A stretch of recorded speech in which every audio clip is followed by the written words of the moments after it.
नमस्कार, मैं कशिश और स्वागत है आपका DS4 न्यूज। भाजपा के नेता लगातार एक के बाद एक विवादित बयान दे रहे हैं राहुल गांधी के खिलाफ। यहाँ पर पहले भी एक नेता ने आतंकवादी उन्हें कहा था और अब यूपी के मंत्री उन्हें कहते हैं कि नंबर 1 आतंकवादी है। और जो हाल यहाँ पर इंदिरा गांधी का हुआ था वही हाल यहाँ पर राहुल गांधी का होगा। इस तरीके के तमाम बयान दे रहे तो बीजेपी के नेता बयान दे रहे तो बीजेपी पार्टी यहाँ पर क्यों एक्शन नहीं ले रही, क्या वजह लग रही है? देखिए जी, बौखलाहट में है बहुत बुरी तरह बीजेपी पार्टी, हर जगह बैकफुट पे आई हुई है बीजेपी। तो इस वजह से अब लास्ट एंड फाइनल राजनीतिक रूप से इनको नहीं हरा पा रहे, तो अब इसे रणनीतिक रूप से हराने की कोशिश जारी हो गई है लगातार उनके लिए ऊपर। पहले तो मौखिक हमले होते थे, लेकिन अब इस तरह से तो मैं 11 लाख रुपए इनाम दूंगा और वो आतंकवादी हैं, वो सबसे बड़े ये हैं। और एक उन्होंने मनजिंदर सिंह सिरसा ने भी ये बयान दिया था कि या तो सुधर जा नहीं तो तेरी दादी का जो हाल होगा वही तेरा होगा।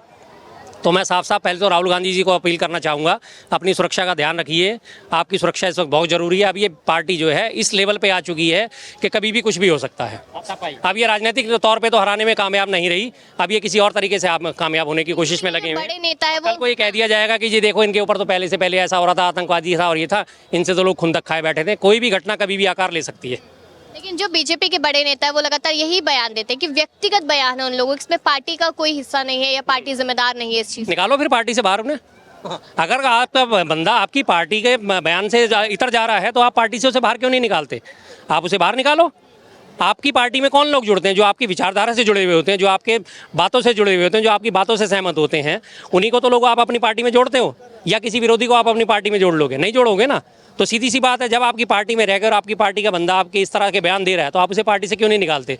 Last and final Modi ji का एक बयान आ जाएगा, अरे मैं उनके बयान से बहुत आहत हूँ, मैं उन्हें दिल से कभी माफ़ नहीं करूँगा, और उसके बाद चलो भाई लग जाओ काम पे। अब मोदी जी का तो ये हाल है, चलो भाई लग जाओ काम पे। आज तक वो प्रज्ञा ठाकुर को मैं उसे दिल से माफ़ नहीं करूँगा, और माफ़ भी कर रखा है और सब काम कर रखा है। आराम से सांसदी की मौज ले रही है, कोर्ट में जाती है, व्हील चेयर पर बैठ के जाती है, वापस आती है, फुटबॉल खेलना शुरू कर देती है। वही हाल इन सारे का है। क्यों नहीं लगाम लगाते? याद होगा आपको विदुड़ी ने जो बोला था संसद में, उसके बाद क्या हुआ? माफ़ भी नहीं करा उसे, कुछ भी नहीं। कोई उनका व्यक्तिगत बयान है और उसके बाद राजस्थान का उसे चुनाव प्रभारी भी बना दिया। अभी रमेश विदुड़ी की बात आप कर रहे हैं, अब रामवीर सिंह विदुड़ी जो है वो भी कह रहे कि इन सारे बयानों का मैं समर्थन यहाँ पर करता हूँ, वो ये बात कह रहे। तो सांसद एक के बाद एक ऐसा लगातार बिल्कुल दे रहे हैं, मैं तो कह रहा हूँ ना। तो जब भी ये बीजेपी के टॉप लीडरशिप कहती है कि जी हमें इनसे कुछ नहीं लेना देना है, इनके व्यक्तिगत बयान है, तो इसका साफ मतलब है कि आपने व्यक्तिगत बयान देने वाले ऐसे ऐसे गुंडे पाल रखे हैं जो इस तरह की बातें करेंगे। अगर यही बयान किसी कांग्रेसी ने दे दिया होता तो आज पूरे देश में ना बाढ़ आ गई होती। आंसू भर भर के सारा का सारा मीडिया रो रहा होता, आंसू भर भर के सारे बीजेपी वाले रो रहे होते, आप और हम घुटनों घुटनों पानी में खड़े होकर बात कर रहे होते, और सारे के सारे पूरे देश में मुकदमे दर्ज हो चुके थे। ये तो मैं साफ कहता हूँ जी, का ये विपक्ष की भी कमजोरी है। जब उन्होंने ऐसे बयान दिए, सीधी सीधी जान से मारने की धमकी दे रहे हैं, जब वो मनजिंदर सिंह सिरसा बोल रहा है कि तेरी दादी, तेरा भी वही हाल होगा जो तेरी दादी का हो, सीधा सीधा जान से मारने की धमकी देने का मुकदमा क्यों नहीं दर्ज करा रहे? धारा 506 लगती है, क्यों नहीं दर्ज कराते? ढीले पड़े हुए हैं। क्यों विपक्ष ढीला पड़ता है?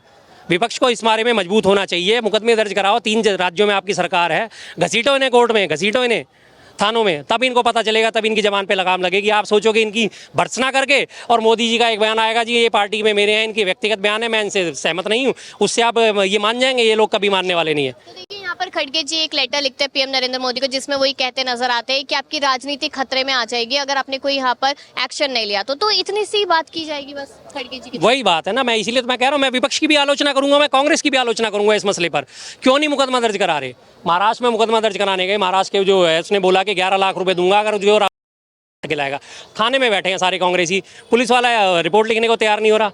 कितने लोग थे वहाँ पे? 150-200 लोग थे, और लोग भी तो वहाँ पे महाराष्ट्र में हैं, और भी तो बड़े बड़े नेता हैं। जाओ जाके थाने का घेराव करो, 2, 4, 10, 20 थानों में जाके रिपोर्ट लिखाओ। अगर यही बात कह दी होती, पूरे देश में अब तक मुकदमे दर्ज हो गए होते, अगर ये किसी कांग्रेस ने बोल दिया होता तो। इस बारे में मैं फिर कहता हूँ, मैं फिर आलोचना करूंगा विपक्ष की। इस मामले में ढीला है, ढीला नहीं पड़ना आपको। अगर आप ढीले पड़ोगे तो आप निपटा दिए जाओगे जी। तो यहाँ पर अगर देखा जाए इस तरीके के तमाम बयान यहाँ पर आ रहे हैं और अब सबकी नजर चुनावों पर ही बनी हुई है, हरियाणा चुनाव पे, तो क्या लगता है कि इससे भी फर्क कहीं ना कहीं पड़ता हुआ नजर आएगा? हरियाणा चुनाव में तो फर्क पड़ चुका। हरियाणा चुनाव में तो कांग्रेस वन वे आ रही है। हर हालत में कम से कम करीब ऑन एन एवरेज उनकी 55 से 60 सीटें कन्फर्म हैं ही हैं। हरियाणा में तो आप हाल देखो, बेहाल कितना हो गया बीजेपी का। हरियाणा के जो पहले जो गृह मंत्री थे अनिल विज, उनका हाल देखा ना, कैसे बैठ के रोना रो रहे हैं वो। मैं 5-5 बार का विधायक हूँ, मुझे मुख्यमंत्री के तौर पे पेश क्यों नहीं करा जा रहा? मैं दावेदार हूँ, मुझे क्यों नहीं आगे करा जा रहा? और 9.5 साल के मुख्यमंत्री जो थे आपके मनोहर लाल खट्टर, वो पोस्टर से गायब हैं। उनके चेहरे पोस्टर में नज़र नहीं आ रहे, उनकी जनसभाएं नहीं हो रही। क्यों? क्योंकि उन्होंने काम नहीं करा। उन्हें पता है कि हालात हमारी खस्ता है, कहीं पे हमारे को बीजेपी के नेता जा रहे हैं, गाँव में जा रहे हैं, उन्हें भगाया जा रहा है। दौड़ाया जा रहा है, भाग जाओ यहाँ से नहीं तो तोड़ देंगे तुम्हारे को। ब्रजभूषण शरण सिंह के बारे में साफ बोल दिया कि अगर विनेश फोगाट के उधर आ गया है या आ गया प्रचार करने, टांगे तोड़ के भेजेंगे। सही कह रहे हैं वो, जब उनकी बहन बेटियों के साथ अत्याचार करोगे तुम और वो बैठे देखते रहेंगे, देखते रहेंगे, नहीं देखेंगे कभी भी। तो बीजेपी तो वहाँ से साफ है, बिल्कुल साफ है। हार्डली 20 सीटें अगर आ गई तो आ गई, बहुत बड़ी बात है 20 सीटें भी। यहाँ पर तो बीजेपी में आपसी यहाँ पर कहीं ना कहीं तनातनी देखने को मिल रही है हरियाणा में। आपने यहाँ पर अनिल विज की और खट्टर जी की बात की, तो खट्टर ने कहा है साफ तौर पे यहाँ पर कि अनिल विज को तो बनाएंगे ही नहीं, क्योंकि यहाँ पर तो नयाब सिंह को ही आगे कर रखा, उन्हीं का चेहरा है यहाँ पर। वही तो कह रहा हूँ ना कि अनिल विज को नहीं बनाएंगे तो जाहिर सी बात है अनिल विज भी अपने परेशान होंगे, वो भी रूठ के बैठेंगे। अब वो जीतते हैं नहीं जीतते और उसके बाद रूठेंगे बैठेंगे आपस में 2-4 फिर इधर से उधर हो जाएंगे। और रही बात नायब सिंह से है, नहीं उन्होंने अपने 4-5 महीने के कार्यकाल में कोई ऐसा काम नहीं करा कि जिसके लिए उन्हें मुख्यमंत्री तौर पे नवाजा जाए दोबारा। तो तारीफ कर रहे हैं कुरुक्षेत्र में। मोदी जी ने किसकी तारीफ नहीं करी ये बता दीजिए आप। मोदी जी तो रमेश भिदोड़ी की भी तारीफ करते थे, जो तो कंगना राणावत की भी तारीफ करते हैं, जिसे बोलने की तमीज नहीं है, जिसे ये नहीं पता कि 2014 में आज़ादी मिली है, 47 में आज़ादी मिली। मोदी जी तो अपनी पार्टी के सब लोगों की तारीफ करेंगे, सिर्फ उसी की तारीफ नहीं करेंगे जिन्होंने तारीफ के काम करे हैं। वो नेहरू जी की कभी तारीफ नहीं करेंगे, वो गांधी जी की कभी तारीफ नहीं करेंगे, वो राहुल गांधी की कभी तारीफ नहीं करेंगे, वो कांग्रेस की कभी तारीफ नहीं करेंगे, वो इंदिरा गांधी जी की कभी तारीफ नहीं करेंगे जिन्होंने भारत को पहली परमाणु शक्ति बनाया, पहला परमाणु परीक्षण भारत का जो हुआ इंदिरा गांधी जी के राज में हुआ, वो कभी उनकी तारीफ नहीं करेंगे। वो अपने ऐसी टटपूंजियों की, दो टकौड़ी के छुटभैये नेताओं की तारीफ करेंगे। जो राहुल गांधी को ढंग से बोल सके, जो ज़्यादा से ज़्यादा बोल सके, उनकी तारीफ तो सर्वोपरि है, बाकी किसी की नहीं है। वो नहीं करेंगे किसी की भी तारीफ। मोदी जी की क्या बात करी जाए। मोदी जी को तो वो लोग चाहिए जो उनके इशारे पर हुश हुश करो और शुरू हो जाएं भों भों भों भों, कांग्रेस ऐसी कांग्रेस वैसी, कांग्रेस ऐसी कांग्रेस वैसी, राहुल गांधी ऐसे राहुल गांधी वैसे, इंदिरा गांधी ऐसी इंदिरा गांधी वैसी, नेहरू ने ये करा नेहरू ने वो करा। उनको वो लोग चाहिए, उनके अलावा उन्हें और कोई लोग नहीं चाहिए। आत्म प्रशंसा वाले लोग चाहिए उन्हें। लेकिन यहाँ पर जैसे पहले भी बातचीत हुई है, लेकिन अगर देखा जाए कि यहाँ पर किसान और पहलवान बहुत ज्यादा बड़े मुद्दे हैं हरियाणा चुनाव में, तो क्या लगता है कि इस बार ये नाराजगी किस तरीके से दिखाएंगे? क्योंकि यहाँ पर पहलवानों को लेकर कह रहे हैं कि पहलवान हमारे देश का नाम रोशन करते हैं, और यहाँ पर किसानों को लेकर कह रहे हैं कि उनकी आय 72 घंटे में यहाँ पर पहुंच जाती है, जो पहले नहीं पहुंचा करती थी। झूठ बोलने में, वास्तव में ओलंपिक में मेडल होते ना तो हमारे मोदी जी सारे मेडल झटक लाते, सारे। ओलंपिक में एक भी मेडल किसी दूसरे देश को नहीं जा सकता अगर झूठ बोलने की प्रतियोगिता होती तो। 72 घंटे का वो बार बार नाम ले रहे हैं, एक भी लाभार्थी सामने आके खड़ा होकर कह देगी जी मेरी फसल का दाम मुझे 72 घंटे में आके मिल गया। 72 घंटे तो छोड़ो, 72 दिन में नहीं मिलता। कहने में क्या जा रहा है? अभी कल परसों इन्होंने ना झारखंड का, आपने देखा होगा हिंदुस्तान के अखबार में बहुत बड़े फुल पेज का ऐड आया कि झारखंड में हम जो है करीब 2 करोड़ शौचालय बनाएंगे। अरे झारखंड की आबादी 4.5 करोड़ की, उसमें सारे लोगों के पास शौचालय ही नहीं है क्या? कह दिया उन्होंने, कहने में कुछ नहीं जा रहा, क्या फर्क पड़ रहा है? कोई दिक्कत नहीं है, जितना मर्जी उनके मुंह से झूठ बुलवा लो। बीजेपी नेता का एक और बयान सामने है कि पाकिस्तानी मानसिकता है यहाँ पर राहुल गांधी की, और कहीं ना कहीं जिन्ना से मिलती जुलती मानसिकता है। अच्छा, जिन्ना से मिलती, जिन्ना के फेवर किसने करी थी? जिन्ना ने मुस्लिम लीग बनाई थी, और मुस्लिम लीग के साथ मिलकर 1942 में श्यामा प्रसाद मुखर्जी ने सरकार बनाई थी पश्चिम बंगाल में, या नहीं बनाई थी? बीजेपी वाले बोल देंगे नहीं बनाई थी, आके हाँ मना कर दे। आज वो सबको यही ठहराने में लगे हैं, तू देशद्रोही तू देशद्रोही। जम्मू कश्मीर में महबूबा मुफ्ती की जो पार्टी है वो अलग चुनाव लड़ रही है, आज वो महबूबा नहीं है, आज वो महबूबा। इसी महबूबा के साथ उन्होंने मिलकर सरकार बनाई थी जम्मू कश्मीर में, तब आराम से मलाई खा रहे थे। आज वो पाकिस्तान परस्त हो गए, जिन्ना परस्त हो गए। और जिन्ना परस्त की सबसे बड़ी बात ये खुद ही भूल जाते हैं, ये अच्छी बात है, हमें याद दिला देते हैं। जिन्ना की कब्र में माथा टेकने कौन गया था? इनके श्रद्धेय आडवाणी जी जब पाकिस्तान गए थे, आपको याद होगा, अटल बिहारी वाजपेयी जी प्रधानमंत्री वाले बनने वाले थे 98 में, उससे पहले इन्होंने पाकिस्तान का रुख करा था हमारे आडवाणी जी ने, और जिन्ना की मजार पे कब्र पे माथा टेक के आए थे। तो जिन्ना परस्त ये लोग हैं कि हम लोग हैं? हमें बता दीजिए, अगर हमने कभी, हमारा कोई कांग्रेसी जिन्ना की कब्र पे माथा टेकने गया हो तो गया कभी? आज तक कोई नहीं गया, लेकिन ये लोग जाते हैं। और उसी वजह से ये हुआ था कि अटल बिहारी वाजपेयी जी को प्रधानमंत्री बनाया गया था और आडवाणी जी दौड़ में पिछड़ गए थे, क्योंकि उन्होंने जाके जिन्ना की मजार पे माथा टेक दिया था। नवाब शरीफ कहते हैं यहाँ पर एक और बयान आता है, कहते हैं कि सोच ऐसी है, मतलब लोगों को कहीं ना कहीं भड़काने का काम किया जाता है, या जिस तरीके से अमेरिका में उन्होंने बयानबाजी की उसको लेकर भी कहा कि देश में कहीं ना कहीं चाहते हैं कि लोग आपस में मार कटाई कर दें यहाँ पर, या फिर खून से लथपथ हो जाए लोग, ऐसा बीजेपी के नेता कह रहे हैं राहुल गांधी के बयान। बिल्कुल, राहुल गांधी जी ने बयान दिया, उन्होंने एक भी बयान उनका पूरा नहीं सुना, और जो पूरा नहीं सुना पूरा सुना, लेकिन आपने मतलब की आधी अधूरी चीज़ें काट के 11 सेकंड की क्लिप, 32 सेकंड की क्लिप, 1 मिनट की क्लिप निकाल के चला दी कि इन्होंने इस तरह के बयान दिए, उस तरह के बयान दिए। आप काटने की बात करते हो, वहाँ पे अभी आपने देखा होगा पिछले लोकसभा चुनावों में इनकी एक उम्मीदवार थी माधवी लता, हैदराबाद से, तेलंगाना से उम्मीदवार थी ना, वो क्या कर रही थी जब उसका जुलूस निकल रहा था? उसने मस्जिद की तरफ इशारा करके तीर कमान चलाया था। ये काटने की बांटने की राजनीति उन्होंने करी, हमने करी। टाइगर राजा सिंह है वहाँ पे, लगातार कहता है हिंदू एक हो जाओ, मुल्लों को छोड़ेंगे नहीं। मुल्ले कौन है? अभी आप कौन सी जगह पे इन्होंने बात नहीं करी? यूपी में आप लगातार 80-20 का चुनाव है, तुम्हारे लिए जो राशन आता है वो तहमत वाले खा जाते हैं, जालीदो टोपी वाले खा जाते हैं। और अभी वो कटो हिंदुओं एक हो जाओ, कटो बटोगे तो कटोगे।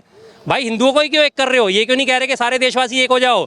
अगर एक मिलकर नहीं रहोगे तो चाइना हमारे को हड़प लेगा, या पाकिस्तान हमारे नुकसान कर देगा, या अमेरिका में नुकसान पहुंचा सकता है। नहीं बोलेंगे। काटने बांटने की राजनीति तो यही करते हैं। हिंदू एक हो जाओ। अरे हिंदू तो पहले भी एक थे, तो मुसलमान भी तो एक हैं। कैप्टन अब्दुल हमीद को भूल गए, परमवीर चक्र विजेता का भूल गए, अशफाकुल्ला खां को भूल गए, जिन्होंने आज़ादी के लिए फांसी का फंदा चूम लिया था, उनको भूल गए। मिसाइल मैन अबुल कलाम को भूल गए। नहीं, काटने बांटने की बातें खुद करनी है, ठीक रहा कांग्रेस पे फोड़ना है। लेकिन 140 करोड़ जनसंख्या जो है वो मोदी जी का पूरा परिवार है, ऐसा बयान भी आता है। उस 140 करोड़ परिवार में मणिपुर शायद मुझे लग रहा है मंगल ग्रह पे बसता है। मणिपुर की बहन बेटियां जिनके साथ बदतमीजियां हुई थी, वो उनके परिवार का शायद हिस्सा नहीं है, उन्हें वो त्याग चुके हैं। और उसके बाद हमारी जो पहलवान बहन बेटियां थी, शायद उन्हें भी वो त्याग चुके हैं। अभी एक ताजी अयोध्या में जो है राम मंदिर में सफाई कर्मचारी का काम करने वाली जो लड़की है, उसके साथ रेप हुआ, वो उसे भी त्याग चुके हैं। कठुआ में, उन्नाव में, हाथरस में, जहाँ जहाँ जितने जगह रेप हुए हैं और बीजेपी शासित राज्यों में रेप हुए हैं, वो उनको सबको त्याग चुके हैं। अंकिता भंडारी हत्याकांड आज से 2 साल से ऊपर हो गए, उत्तराखंड में हुआ, बीजेपी शासित राज्य में हुआ, वो उनको उस बहन बेटी को भी त्याग चुके हैं। उस 140 करोड़ में वो इन सबको तो घटाए बैठे हैं। इनको क्यों नहीं गिनते वो कि ये भी मेरे हैं? क्यों नहीं गिनते?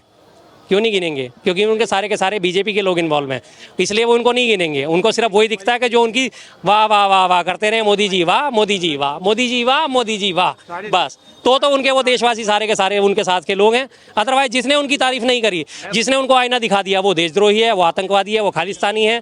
किसान अपने मांगों के लिए बैठे तो वो सारे खालिस्तानी हो गए। छात्र अपनी मांगों के लिए उठाए, उन्होंने अपनी आवाज़ें उठाई तो सारे छात्र देशद्रोही हो गए। आपको याद है आदित्यनाथ ने क्या बयान दिया था जब छात्र अपने 69,000 छात्र अपनी प्रदर्शन कर रहे थे अपनी, और कांस्टेबल की जब वो निकली थी भर्ती, उसके लिए सारे प्रदर्शन कर रहे थे। बैठ जाओ, अगर मुकदमे दर्ज हो गए तो ज़िंदगी खराब हो जाएगी। भाई वो अपने बात ही तो उठा रहे हैं। 69,000 शिक्षकों का मामला जो है पिछले 2.5 साल से वहाँ पे लंबित है, जब कोर्ट ने भी बोल दिया कि हाँ जी इस मामले को क्लियर करो, वो भी मामले को ठप करे बैठे हैं, जिसमें SC ST OBC रिजर्वेशन जो है खत्म करा गया था। तो वो सारे लोग कहाँ हैं? वो 140 करोड़ में शामिल क्यों नहीं होते ये लोग? इनकी कितने लोग हैं? इनके सिर्फ 23-24 करोड़ लोग हैं जो बीजेपी करते हैं 24 घंटे। वो इनका परिवार है, वो इनके ऐसे लोग हैं। इनके परिवार में शामिल कौन है? प्रज्वल रेवन्ना, 3000 औरतों का यौन शोषण का आरोपी, उसके कंधे पे हाथ रख के वोट मांगते हैं। तो ये भी आपके परिवार का हिस्सा है ना, तो उसके लिए आवाज़ क्यों नहीं उठाते? नहीं उठाएंगे क्योंकि वो उनके बीजेपी के सपोर्टर है। आप बीजेपी सपोर्ट करो और आप जितने मर्जी काम कर लो, जितने मर्जी कर्मकांड कर लो, आपको स्वर्ग यहीं मिल जाएगा। चलिए, यहाँ पर तमाम सवालों के जवाब मिले हैं और कहीं ना कहीं अगर देखा जाए तो राहुल गांधी को लगातार बीजेपी का एक नेता टारगेट कर रहा है, अलग अलग बयान यहाँ पर दे रहा है। इस मुद्दे को लेकर आपकी क्या राय है, जरूर बताइएगा और देखते रहिए DS4 न्यूज।